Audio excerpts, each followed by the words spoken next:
काल मला एका कस्टमरने ना एक साडी पाठवून दिली. ती साडी इतकी छान आणि इतकी सुंदर होती ना, त्याचा कपडासुद्धा खूप सॉफ्ट असा होता.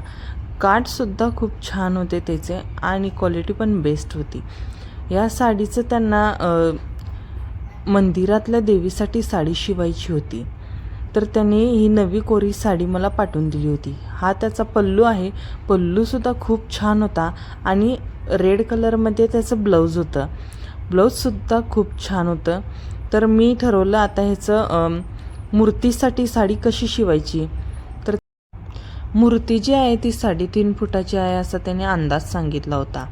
तर त्यासाठी मला महालक्ष्मी टाईप अशी साडी शिवायची होती. त्यासाठी मी तर आधी अस्तर वगैरे कट केलं, कॅनव्हास वगैरे कट केला, त्याचा पल्लूसुद्धा कट करून घेऊन मी ही साडी पूर्ण स्टिच केली आणि हा आहे माझा फायनल लूक.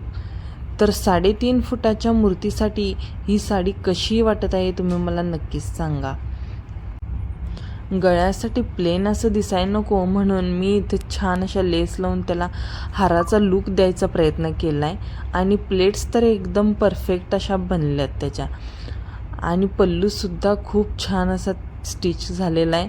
पल्लूसुद्धा शिवून पाहिजे होता तर मी तसा त्यांना स्टिच करून दिलेला आहे आणि पूर्ण साडी ही माझी आज तयार झालेली आहे. चलो बाय.